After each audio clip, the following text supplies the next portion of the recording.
June 23, 1941. 3:47 hours, 12 kilometers east of Alytus, Lithuania. The darkness before dawn swallows everything except the low rumble that rolls across the earth like distant thunder. Oberleutnant Franz Becker stands in the cupola of his Panzer III, scanning the tree line through Zeiss binoculars, his breath forming clouds in the early summer chill.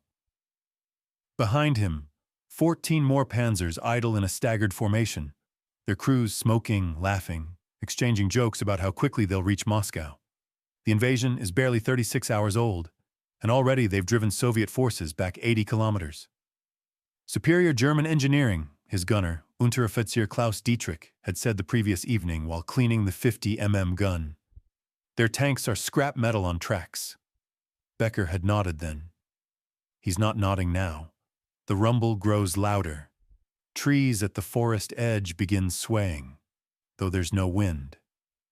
Then the first one emerges, a silhouette that makes Becker's stomach tighten. It's massive, moving with unexpected speed, its hull riding lower than any tank he's seen. The sloped armor catches the first rays of dawn, deflecting light at angles that seem wrong, unnatural. "What in God's name is that?" Dietrich whispers through the intercom. Becker doesn't answer. He can't.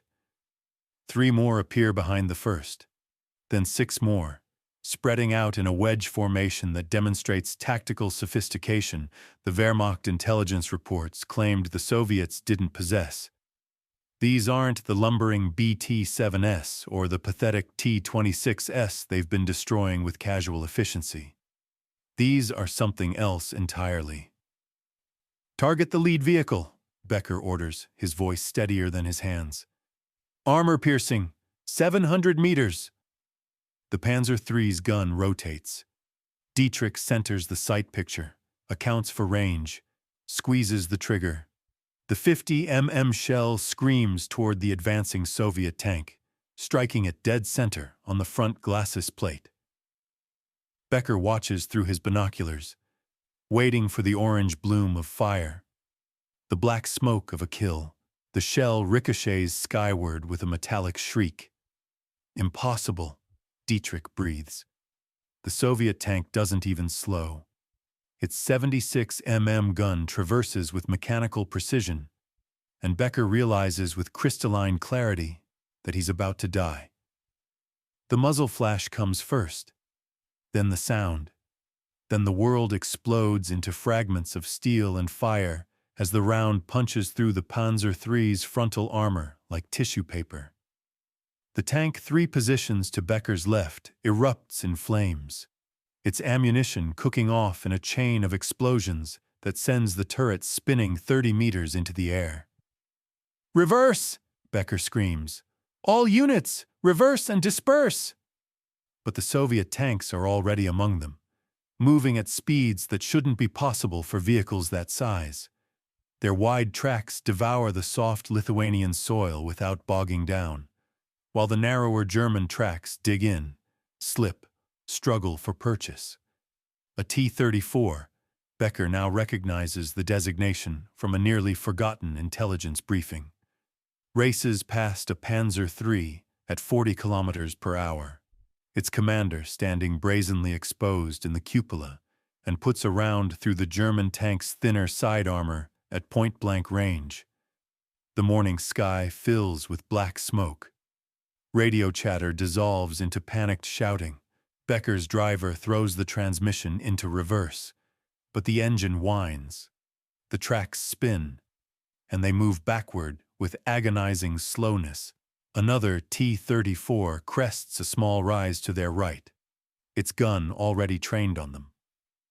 Becker drops into the turret, yanking the hatch shut as the Soviet round impacts exactly where his head had been seconds before. The noise inside the tank is indescribable. Metal screaming, men shouting, the engine howling in mechanical agony. They make it 200 meters before the track throws. The Panzer III lurches sideways, helpless, and Becker knows they have perhaps 30 seconds before they're obliterated. "Bail out," he orders. The crew needs no encouragement. They're scrambling through hatches before he finishes the sentence. Becker hits the ground running, his lungs burning, his legs pumping. Behind him, his tank explodes as another 76 round finds its mark. He dives into a drainage ditch, pressing himself into the mud, and watches through the tall grass as the T34’s methodically destroy what remains of his company. The Soviet tanks move with a kind of terrible grace, their suspension absorbing impacts that would snap a German tank's torsion bars, their diesel engines purring with reliable efficiency, while German Maybach gasoline engines sputter and die. In 15 minutes, it's over. 14 Panzer III's reduced to burning hulks. The T-34's continue westward without pausing, their commanders standing tall in their cupolas, scanning for new targets. Becker lies in the ditch for another hour, too shocked to move, watching black smoke column into the cloudless sky. When he finally staggers back toward German lines, he finds Dietrich sitting on a milestone, his face gray with ash and shock. Neither man speaks for a long time. Finally, Dietrich looks up, his eyes haunted. "We can't stop them, can we?" Becker stares at the smoke, remembering the casual ease with which the T-34's shrugged off their best armor-piercing rounds, the speed at which they moved, the way their sloped armor deflected everything thrown at it. He thinks about the reports from other sectors, Minsk, Brest, Grodno, all telling similar stories. Soviet tanks that couldn't be killed, that moved like ghosts, that punched through German armor like it was cardboard. "No," he says quietly. "I don't think we can." June 28, 1941. Wehrmacht headquarters, field position near Bialystok, Poland. Generaloberst Heinz Guderian stares at the T-34 parked in the captured vehicle yard like it's a puzzle designed to mock him. The tank sits at an angle, one track blown off by a lucky shot to its drive sprocket, the only reason his men managed to stop it at all. Around it stand a dozen officers, engineers, and technical specialists, all wearing expressions ranging from confusion to outright alarm. "It's primitive," declares Major Wilhelm Hoffmann, chief technical officer for the 2nd Panzer Group.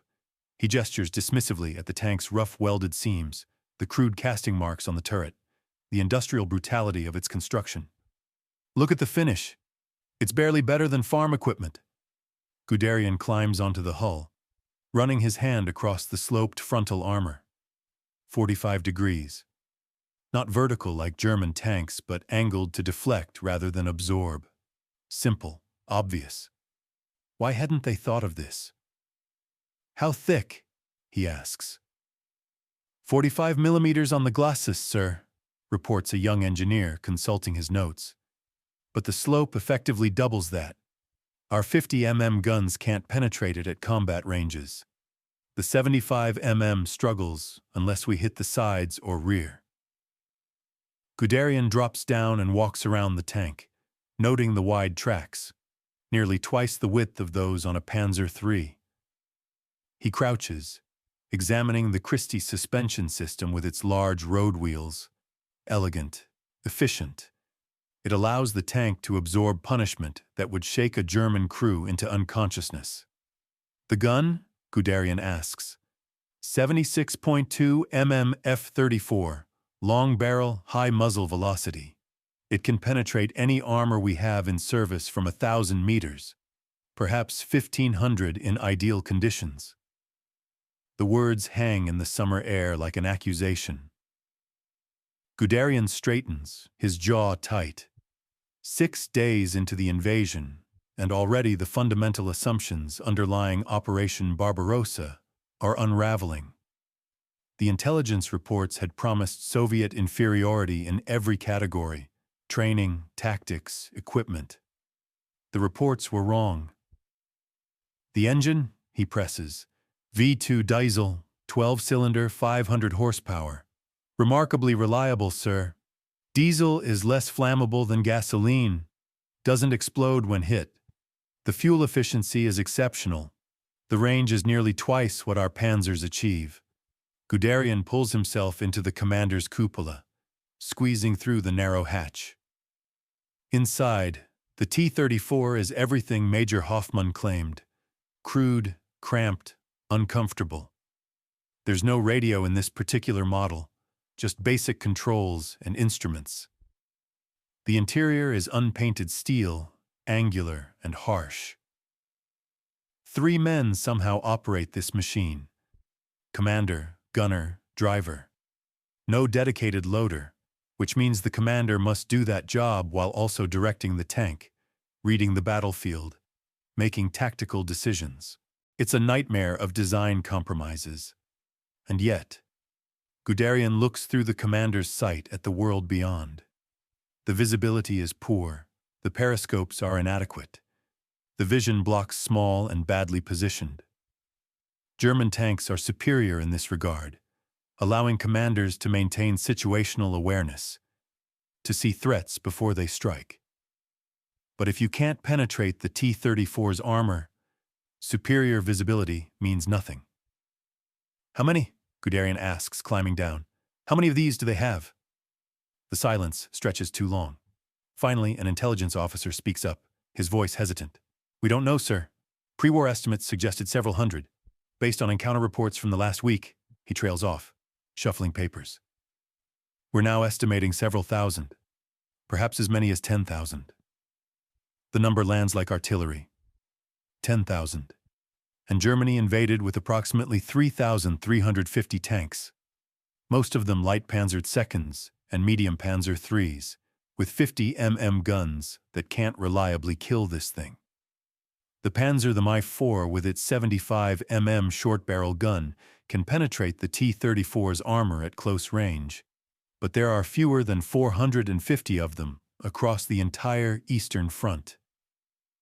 "We need answers," Guderian says, his voice hard. "I need to know how to kill these things. I need new tactics, new weapons, something. Because right now, gentlemen, we're sending our men into a fight they cannot win." 200 kilometers south, near the city of Rovno, Feldwebel Ernst Müller learns this lesson the hard way. His Panzer 38T, a Czech-designed light tank with 25 mm of armor and a 37 mm gun, encounters 3 T34’s crossing a wheat field at dusk. Müller follows doctrine. Hull down position, wait for the flank shot, aim for weak points.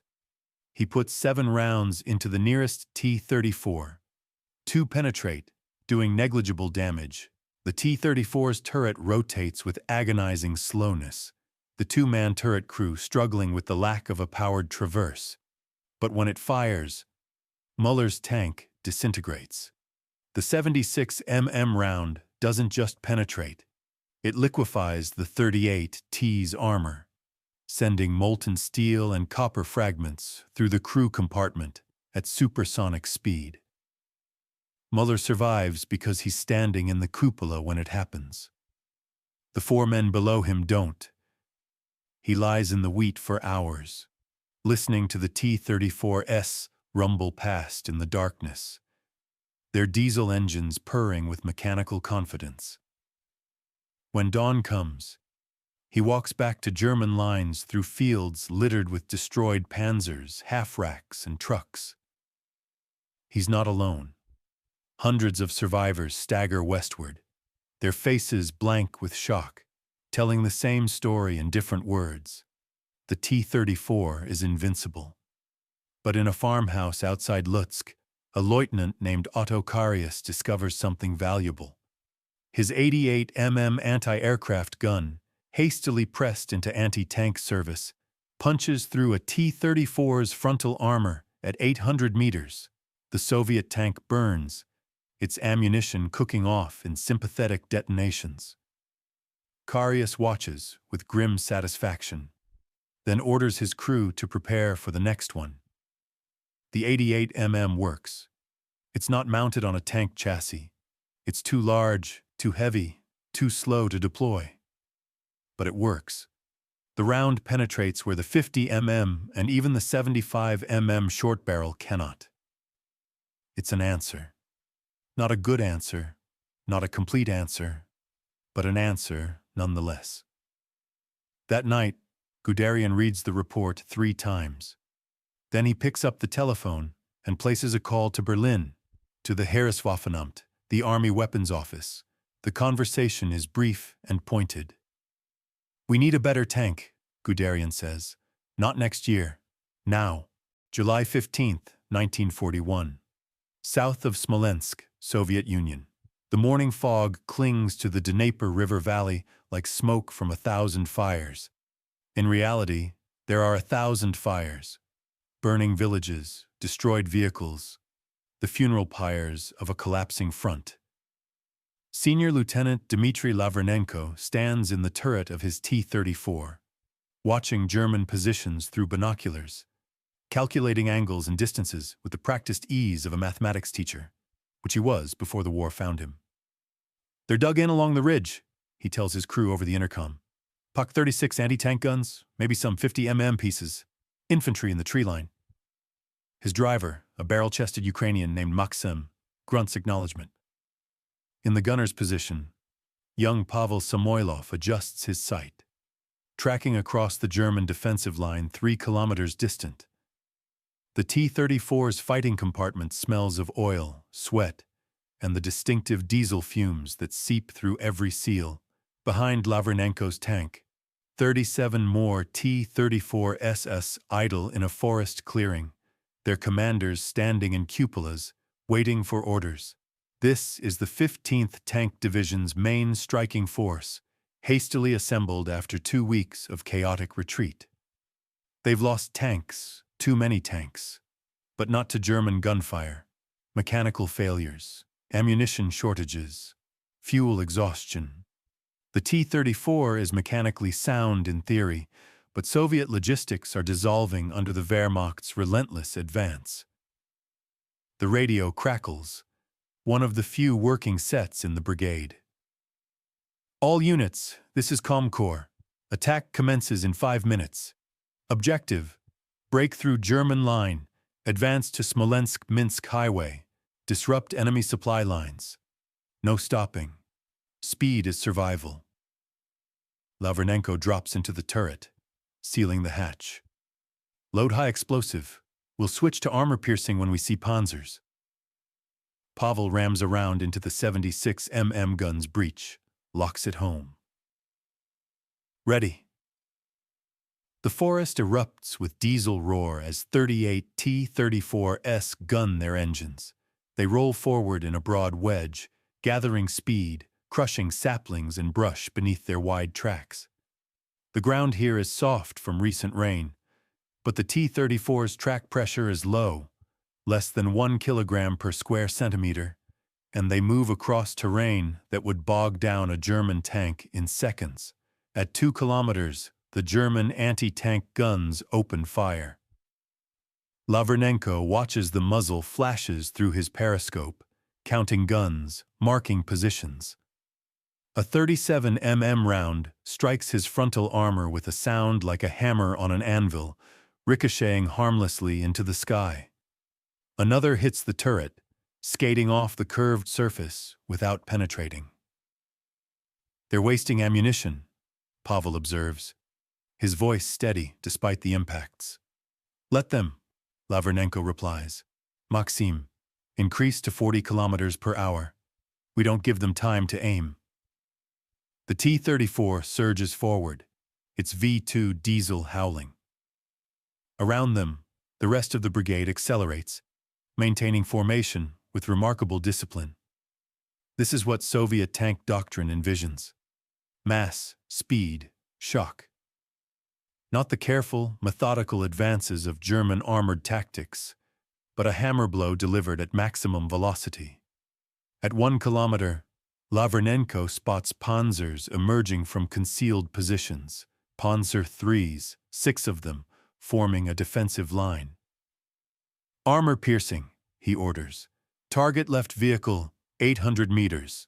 Pavel traverses manually, the turret grinding slowly clockwise. The lack of powered traverse is the T-34's greatest weakness. It takes precious seconds to bring the gun to bear.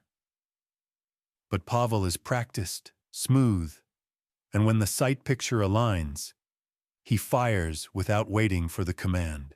The armor-piercing round crosses 800 meters in under a second, striking the Panzer III just below the turret ring. The German tank shudders, smoke billowing from its hatches, and grinds to a halt. "Hit," Pavel announces, already loading the next round. But the other 5 panzers are firing now, and the T34’s are taking losses. To Lavrenenko's right, a tank takes a 50 mm round through its side armor, a lucky shot that finds the thin plates protecting the engine compartment. The T-34 doesn't explode. Soviet diesel doesn't ignite like German gasoline. But the engine seizes, and the tank coasts to a stop, crew bailing out as smoke pours from the vents. "Don't slow," Lavrenenko commands. "Through them! Through them!" The T-34 brigade crashes into the German defensive line like a steel avalanche. Lavrenenko's tank takes 3 more hits. One ricochets, one gouges a deep scar in the sloped glacis without penetrating. The third strikes the turret and actually penetrates. But the round passes through empty space and exits the other side without hitting anything vital. They're lucky. Incredibly lucky. At 50 meters, Maxim wrenches the T-34 into a hard turn, presenting the frontal armor to a Panzer III that's frantically trying to rotate its turret. Pavel fires first. The German tank's thin side armor offers no resistance. The 76 mm round penetrates clean through, detonating ammunition inside. The Panzer III lifts off its suspension as the turret blows skyward in a fountain of fire and steel. And then they're through. The German line breaks, infantry scrambling for cover, anti-tank guns abandoned as their crews flee. The T-34's don't stop to mop up. That's not their mission. They accelerate, racing westward across open steppe, hunting for the soft targets that keep armies alive. Supply trucks, fuel depots, headquarters units. They find them 15 kilometers behind the front. A German supply column stretched across 5 kilometers of road. Hundreds of trucks carrying ammunition, food, medical supplies, spare parts. The column has minimal protection. A few half-tracks, some armored cars, infantry riding in the trucks themselves. The T-34's fall on them like wolves. Lavrenenko's tank races parallel to the column at 40 kilometers per hour. Pavel firing high explosive rounds as fast as he can load. Each shot blossoms orange and black, trucks exploding, scattering cargo across the road. Other T-34's join the slaughter, their machine guns chattering, their main guns pumping shells into soft targets that can't shoot back. It lasts 20 minutes. When they withdraw, the supply column is annihilated. Burning vehicles, stretching to both horizons, black smoke visible from 20 kilometers away. The Wehrmacht's logistics in this sector just took a body blow it won't recover from for weeks. But the cost is steep. Of 38 T-34's that began the attack, only 19 make it back to Soviet lines. Not all losses are to enemy fire. 3 broke down, thrown tracks, engine failures, transmission problems. 2 ran out of fuel. 5 were destroyed by German guns. The rest simply vanished in the chaos, their fates unknown. Lavrenenko's T-34 limps into a forest clearing as dusk falls, its engine knocking, 2 road wheels damaged, the turret traverse mechanism jammed. But it made it. They made it. Maxim kills the engine, and in the sudden silence Pavel starts laughing. Not from joy, from the sheer absurd relief of survival. "We did it," he says, his voice high and tight. "We actually did it." Lavrenenko climbs from the turret, his legs shaking, and looks at the damage. The T-34's armor is scarred, gouged, pitted with impacts. But it held. The crude welds, the rough casting, the primitive construction. It all held. "Yes," he says quietly, "we did." September 30th, 1941.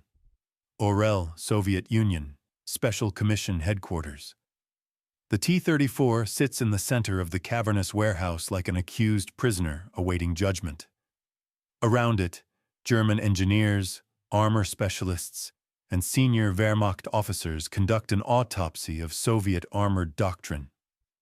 This particular tank was captured intact after its crew abandoned it due to mechanical failure. A common enough occurrence that German forces have learned to simply wait for T-34’s to break down, rather than waste ammunition trying to destroy them. General Major Friedrich Paulus stands with his arms crossed, watching as engineers dismantle the transmission. He's seen the reports, read the casualty statistics, studied the tactical analyses. The numbers are damning. German armored divisions are losing tanks at 3 times the rate anticipated in pre-war planning. Not because Soviet crews are better. German training remains superior. Not because Soviet tactics are innovative. They're crude, often suicidal. But because the T-34 is, against all aesthetic and engineering sensibilities, a brutally effective weapon. The transmission is the weak point, explains Professor Ferdinand Porsche, gesturing at the disassembled gearbox spread across workbenches. 5 forward gears, but changing them requires tremendous physical effort. The clutch mechanism is primitive, overtaxed. Soviet crews are essentially breaking their own tanks through normal operation. But when they don't break down, Paulus asks. Porsche grimaces. Then they're nearly unstoppable by anything except our 88mm guns or the 75mm long barrel we're developing. The sloped armor is remarkably effective. Simple but effective. A metallurgist joins the conversation, holding a sample of the T-34's armor plate. The steel quality is inconsistent.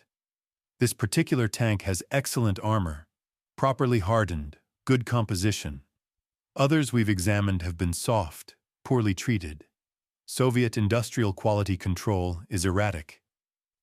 That doesn't help the crew of a Panzer III facing one of the good ones, Paulus observes dryly. The warehouse falls silent except for the sound of wrenches on steel. Paulus walks around the T-34, noting details his staff has already documented a dozen times. The wide tracks that allow mobility in mud and snow that immobilizes German tanks. The diesel engine that doesn't explode when penetrated. The 76mm gun that can kill any German tank currently in service. The sloped armor that defeats the majority of German anti-tank weapons. We're developing countermeasures, says Major Heinrich von Einsiedel, a staff officer from the Heereswaffenamt. The Panzer IV is being upgunned with a long-barrel 75mm that can penetrate the T-34's armor at reasonable combat ranges. We're accelerating development of the Panther and Tiger programs. Tanks with sloped armor, superior optics, better ergonomics. When, Paulus asks, when will these new tanks reach the front? The Panther, late 1942 if development proceeds smoothly. The Tiger, perhaps sooner but in limited numbers. More than a year, Paulus says quietly. We're asking our crews to fight this thing for another year with weapons that can't reliably kill it. No one responds. What is there to say? 300 kilometers east, Oberleutnant Franz Becker, promoted after surviving the massacre near Elitis, discovers a tactical solution that costs lives but saves more. His company has learned to hunt T-34's in packs, using the lighter Panzer III's and IV's as bait, while 88mm anti-aircraft guns wait in ambush positions. It works, but it's a defensive tactic, not the aggressive armored warfare that brought Germany to Moscow's doorstep. We're reverting to Wobby-Dob-1 tactics, Becker tells his gunner Dietrich as they dig yet another defensive position outside Tula. Ambushes. Prepared positions. This isn't blitzkrieg anymore. Dietrich, thinner now, his face aged by 4 months of brutal combat, nods grimly. At least we're alive to complain about it. True enough. Their original battalion of 42 tanks has been reduced to 11. Not all losses are to T-34's. Soviet anti-tank guns, air attacks, mines, and simple mechanical failure have taken their toll. But the T-34's are the ones that haunt Becker's sleep. The crude, ugly, unstoppable machines that roll through German defensive fire like it's rain. In Moscow, Soviet planners face their own reckoning. The T-34 is effective, yes, but production can't keep pace with losses. Worse, the tanks are reaching the front without radios, without proper maintenance, sometimes without full ammunition loads. Crews are undertrained. There's no time for proper instruction when the Germans are 300 kilometers from the capital. Many T-34's are destroyed not by German guns, but by inexperienced crews making fatal tactical errors. "We need time," argues a Stavka officer at a planning session. "Time to train crews, time to improve production quality, time to establish proper logistics." "Time," responds another officer bitterly, "is what the fascists aren't giving us." Yet the T-34 is buying time. Every German tank destroyed, every anti-tank gun wasted shooting at sloped armor, every hour spent maneuvering for flank shots instead of advancing. It all slows the Wehrmacht's momentum. The crude Soviet tank, dismissed and mocked in June, is becoming the foundation upon which Soviet resistance is built. December brings snow, and the T-34's superiority becomes even more pronounced. German tanks, designed for Central European conditions, struggle with temperatures that drop below -30 Celsius. Engines won't start. Lubricants freeze. Tracks become brittle. The T-34, designed by engineers who understood Russia's climate, continues operating. Its diesel engine starts reliably. Its wide tracks distribute weight across snow. Soviet crews, equipped for winter warfare, press attacks while German forces huddle for warmth. Near Klin, northwest of Moscow, Lavrinenko, now a Guards lieutenant with 41 confirmed tank kills, leads a night attack against German positions in a blizzard. Visibility is nearly zero. The temperature is -35 Celsius. His T-34's engine purrs smoothly, while captured German radio traffic reports panzers that won't start, crews that can't feel their fingers, weapons that won't fire. "This is our country," Lavrinenko tells his crew as they advance through swirling snow. "They want to conquer it? Let them freeze in it."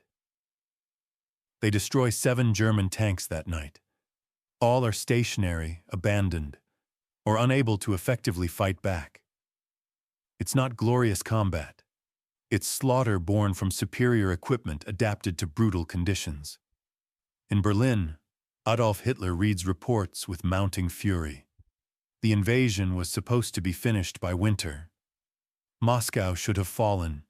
Instead, the front has stalled, and one of the reasons, though far from the only reason, is the T-34.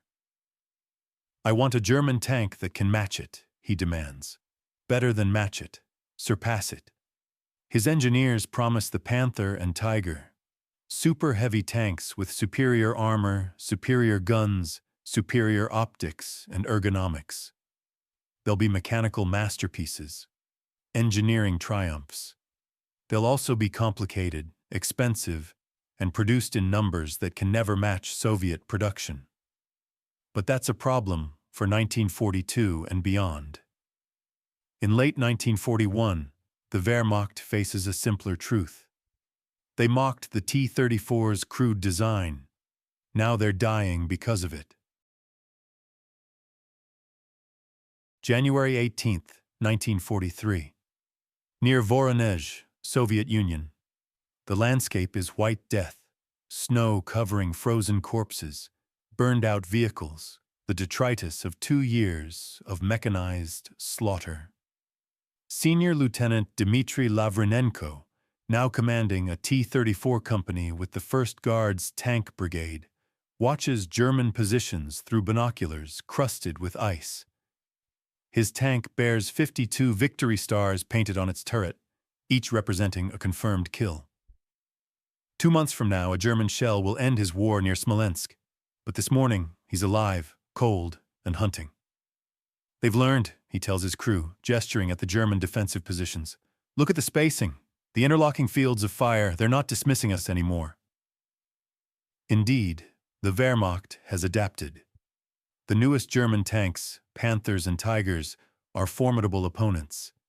The Panther, in particular, is everything the T-34 is not. Sophisticated, ergonomic, with excellent optics and a long-barrel 75 mm gun that can penetrate Soviet armor at ranges where the T-34 can't shoot back effectively. The Tiger is a mobile fortress, its 88 mm gun lethal at 2 kilometers. But there aren't many of them. Panthers are just entering service, plagued with mechanical problems. Tigers are produced in tiny numbers. Barely 1,350 will be built during the entire war. Meanwhile, Soviet factories are stamping out T34’s by the thousand. Crude, yes. Simple, yes. But available in numbers that overwhelm German defenses through sheer mass. We can't trade with them one for one anymore. Lavernenko continues. They've caught up in quality, but we have quantity. 5 of us for one of them. That's mathematics that favors us. His gunner, a veteran named Grigory, grunts acknowledgement. Unless you're one of the 5. Then don't be, Lavernenko replies with a cold smile. Be smarter, faster, lucky. The attack begins at 0600 hours. Not a wild charge like 1941, but a coordinated assault with infantry support, artillery preparation, and tactical sophistication earned through 2 years of bleeding lessons. The T-34's advance in staggered waves, using terrain for cover, moving between artillery impacts that crater the German positions. Lavernenko's tank crests a low ridge and immediately spots targets. 2 Panthers, dug in behind earthworks, their long guns scanning for Soviet armor. At 1,500 meters, the Panthers have every advantage. Their guns can penetrate the T-34's frontal armor at this range. The T-34's 76 mm cannon struggles to penetrate the Panther's frontal plate, even at close range. Don't engage, Lavernenko orders. Maxim, hard left. Get us into that stream bed. The T-34 swerves, plunging into a snow-filled ravine just as a Panther's 75 mm round screams overhead. They race through the ravine at 40 kilometers per hour, using it as cover, working their way closer. This is the new Soviet doctrine. Don't fight German technological superiority head-on. Use mobility, terrain, numbers. Get close where the T-34's adequate gun can actually do damage. At 400 meters, they emerge from the ravine on the Panther's flank. The German tank is still oriented toward the ridge, its crew unaware. Fire, Lavernenko commands. Grigory puts a 76 mm armor-piercing round into the Panther's side armor, thinner, more vulnerable. The German tank lurches, smoke pouring from its engine compartment. Its turret begins traversing, but slowly, too slowly. Grigory fires again. This round penetrates the turret ring. The Panther goes silent, dead. 1 down, Grigory says. 1 to go. But the second Panther has located them. Its turret tracks toward Lavernenko's T-34 with mechanical precision. At 400 meters, the Panther's gun is absolutely lethal. Lavernenko has perhaps 3 seconds before they're destroyed. Smoke, he shouts into the radio. All units, smoke on my position. 2 T-34's crest the ridge and fire smoke shells. White phosphorus billows across the battlefield, obscuring vision. Lavernenko's tank reverses into the ravine as the Panther fires blind. The round misses by meters. By the time the smoke clears, 3 more T-34's have maneuvered into flanking positions. The Panther tries to fight, but it's outnumbered 5 to 1, and sophisticated engineering can't overcome simultaneous attacks from multiple angles. It burns like the first. This is the pattern repeating across the Eastern Front in early 1943. German tanks are qualitatively superior. Better armor, better guns, better optics, better crew comfort. But they're too few, too late. The Wehrmacht's tank production in 1943 will be approximately 10,700 vehicles of all types. Soviet production will exceed 20,000. Mostly T34’s. Near Kursk, Oberleutnant Franz Becker commands a Tiger tank, a promotion and a new vehicle for surviving 2 years of Eastern Front hell. The Tiger is magnificent. 100 mm of frontal armor, an 88 mm gun that kills at ranges where return fire is impossible, superior optics that let him see enemies before they see him. And yet, "We're the fire brigade," Becker tells his crew as they race toward another Soviet breakthrough. "Everywhere at once, never enough of us." It's true. The Tiger is so valuable, so powerful, that it's rushed from crisis to crisis, plugging gaps, stopping breakthroughs, never able to remain in one sector long enough to truly dominate. Meanwhile, T-34's swarm across the front in endless waves, kill 5, 10 more appear, destroy an entire Soviet tank battalion, another moves up from reserve.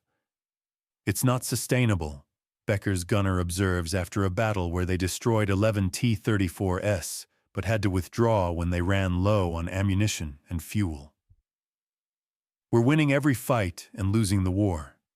Becker doesn't argue. He can't. By summer 1943, Soviet tank crews are better trained, better coordinated, more tactically sophisticated. They've learned to negate German advantages. Attack at dawn or dusk when German superior optics matter less. Use terrain and weather. Mass armor in overwhelming numbers at decisive points. The T-34 remains crude.